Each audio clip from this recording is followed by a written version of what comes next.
आपण पाहत आहात ए स्टार न्यूज चॅनल आणि हे आहेत आजच्या ठळक बातम्या। बलसा गावात दूध सांडण्याच्या कारणावरून पतीने गळा दाबून केली पत्नीची हत्या।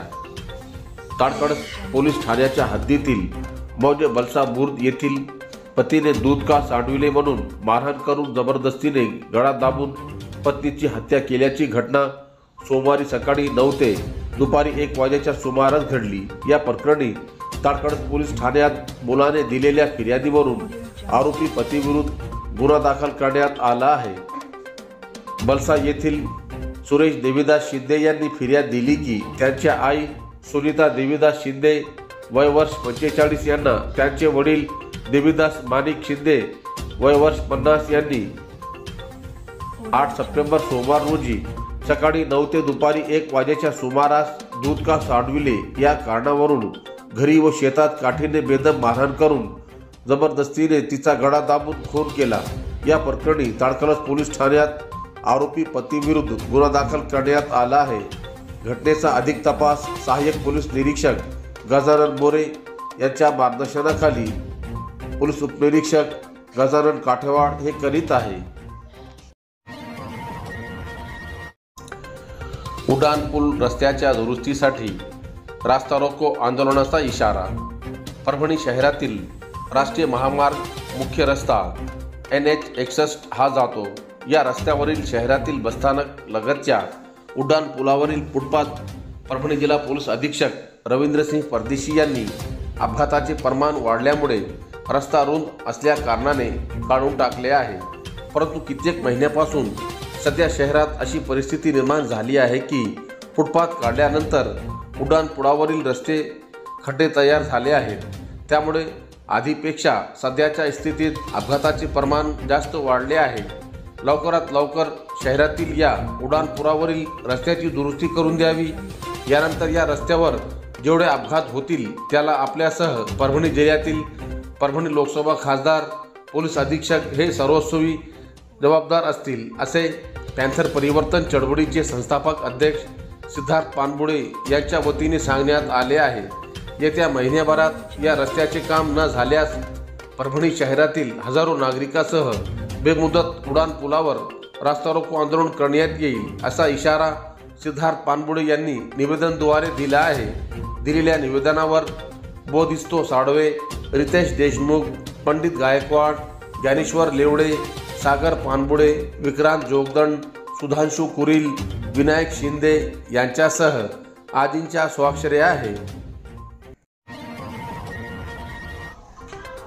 शेतकऱ्याकडून पंच्यांची झाडेचे वृक्षारोपण करून शरद पवारांचे स्वागत। 15 सप्टेंबर रोजी खासदार शरद पवार यांच्या हस्ते देवडा येथे शिवनिश्चित ट्रस्टच्या आत्महत्याग्रस्त शेतकऱ्यांच्या मुलासाठी वसतिगृहाचे भूमिपूजन होत आहे आणि त्या निमित्ताने सोनपेठ तालुक्यातील शेतकऱ्यांनी शरद पवारांच्या वया इतक्या म्हणजे 85 भारतीय प्रजातीच्या वृक्षांची लागवड करून या कार्यक्रमाच्या नियोजनाला प्रारंभ केला।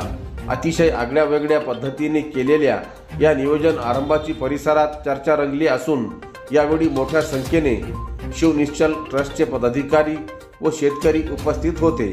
शिवनिश्चल सेवाभावी ट्रस्टच्या वतीने 15 सप्टेंबर रोजी अनाथ, निराधार व आत्महत्याग्रस्त शेतकरी कुटुंबातील मुलासाठी मदत निधी व शिवाधार या अनाथ मुलासाठी वसतिगृहाचे भूमिपूजन खासदार शरद पवार यांच्या हस्ते पार पडणार आहे। यावेळी राष्ट्रवादीचे माजी प्रदेशाध्यक्ष जयंत पाटील, खासदार निलेश लंके, खासदार भास्कर भगरे, प्रसिद्ध उद्योजक दादासाहेब सूर्यवंशी, विलास बडे, आमदार राहुल आहेर, केदा आहेर, प्राचार्य हितेंद्र आहेर, जितेंद्र आहेर, भूषण पगार, भाऊसाहेब पगार, भाऊसाहेब अहिरे, कोमल कोलवदे यांची उपस्थिती राहणार आहे।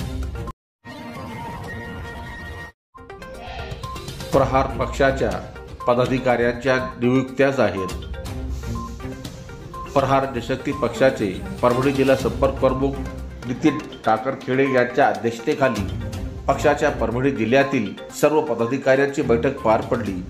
परभणी तालुक्यातील पिंगळी बाजार येथे, सेलू तालुक्यातील बालूर येथे व सोनपेठ तालुक्यातील नरवाडी येथे या 3 ठिकाणी होणाऱ्या शेतकरी शेतमजूर हक्क सर्वांचे नियोजन करण्यात आले।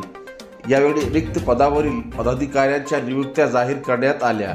यात प्रहार जनशक्ती पक्ष महिला आघाडीच्या परभणी तालुका अध्यक्षपदी सोनाली खिलारे यांची तर शहराध्यक्षपदी सुषमा देशमुख यांची नियुक्ती करण्यात आली। तसेच सेलू तालुका प्रमुखपदी भागवत पाटील तर शहर प्रमुखपदी कृष्णा टोपे यांची व सोनपेठ उपतालुका प्रमुखपदी सुभाष जोगदंड यांची नियुक्ती करण्यात आली। नियुक्तीचे पत्र संपर्क प्रमुख नितीन भाऊ टाकरखेडे यांच्या हस्ते देण्यात आले। यावेळी प्रहार जनशक्ती पक्षाचे परभणी जिल्हा प्रमुख शिवलिंग बोधने यांच्यासह परभणी जिल्ह्यातील प्रहार पक्षाचे पदाधिकारी मोठ्या संख्येने उपस्थित होते। भूमिहीन गायरान धारकांचा जिंतूर तहसीलवर मोर्चा।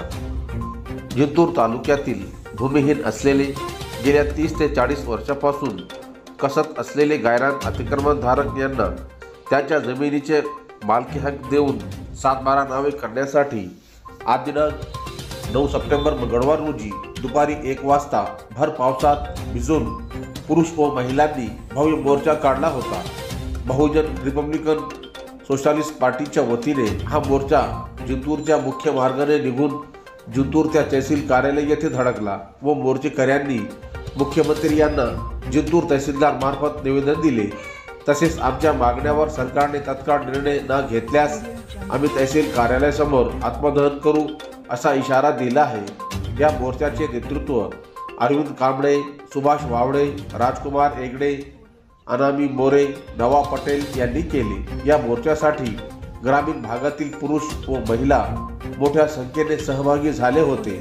मोर्चाचे निवेदन नायब तहसीलदार प्रशांत राखे यांनी स्वीकारून आपण आजच राज्याचे मुख्यमंत्री यांना फॅक्सद्वारे निवेदनाची कॉपी पाठवून देईल असे सांगितले।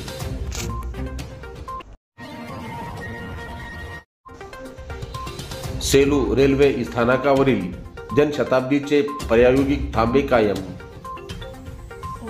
मुंबई येथून हिंगोलीकडे धावणाऱ्या जनशताब्दी एक्सप्रेस रेल्वेचे प्रायोगिक थांबे हे सेलू स्थानकासाठी कायम करण्यात आले आहेत। या थांब्यांना रेल्वे प्रशासनाने सध्या स्थितीला मुदतवाढ दिल्याची माहिती देण्यात आली आहे।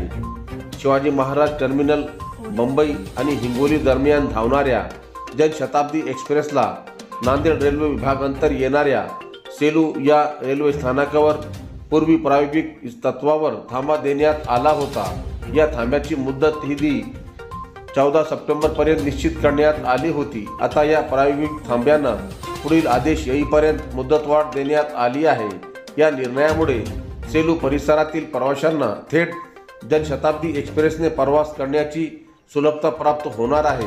नागरिकांनी व या सुविधेचा लाभ घ्यावा असे आवाहन दक्षिण मध्य रेल्वे नांदेड विभाग जनसंपर्क कार्यालयाच्या वतीने करण्यात आले आहे। परभणी जिल्ह्यातील घडामोडी सर्वात अगोदर पाहण्यासाठी आपल्या चॅनलला लाईक आणि सबस्क्राईब करायला विसरू नका।